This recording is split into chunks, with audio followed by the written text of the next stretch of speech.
સુરતના લિંબાયતમાં 31 ડિસેમ્બરની રાત્રે ખેલાયેલા ખૂની ખેલ મામલે હત્યાના મુખ્ય સૂત્રધાર સહિત 5 લોકોની ધરપકડ કરતી લિંબાયત પોલીસ જ્યારે આખું શહેર 31 ડિસેમ્બરની રાત્રે નવા વર્ષની ઉજવણીમાં મગ્ન હતું અને પોલીસ નશાખોરો સામે કડક કાર્યવાહી કરી રહી હતી ત્યારે લિંબાયત વિસ્તારની આશાપુરી સોસાયટી પાસે એક સનસનીખેજ હત્યાની ઘટના બની હતી।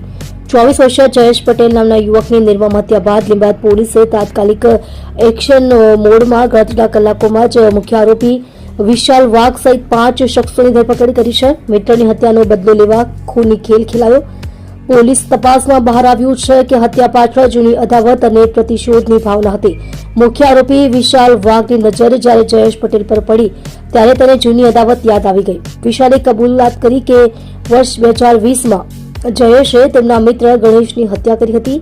આ ઉપરાંત જયેશે વિશાલની માતા વિશે અભદ્ર ગાળો આપી હતી। આ બાબતે બંને વચ્ચે ઉગ્ર બોલાચાલી થઈ હતી અને ઉશ્કેરાયેલા વિશાલ વાઘ અને ઓમ ગિરાસે જયેશ પર ચાકુ વડે હુમલો કરી તેને મોતને ઘાટ ઉતાર્યો હતો। ઝડપાયેલા આરોપીઓને ગુનાહિત ઇતિહાસ। પોલીસે આ કેસમાં વિશાલ વાઘ, ઓમ ગિરાસે, હીરા નિગમ, નરોજ યાદવ અને અય્યાશ ઉર્ફે યુસુફની ધરપકડ કરી છે। મુખ્ય આરોપી વિશાલ વાઘ તેની સામે અગાઉ મારામારી, ખંડણી, છેતરપિંડી અને ધાકધમકી જેવા કુલ 14 જેટલા ગુના શહેરના અલગ અલગ પોલીસ મથકોમાં નોંધાયેલા છે।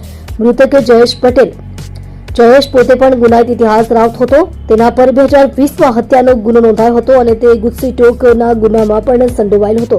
તેની સામે પણ અગાઉ 6 જેટલા ગુના નોંધાયા હતા। સમગ્ર મામલે પોલીસે વધુ તપાસ હાથ ધરી।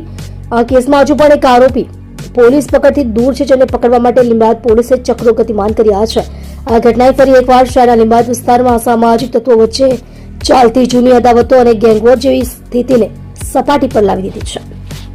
તમે જોઈ રહ્યા છો સૌથી પહેલા ન્યૂઝ આપતી સેવા ન્યૂઝ ગુજરાત, ડાયરેક્ટર અજમલ જાદવની સાથે।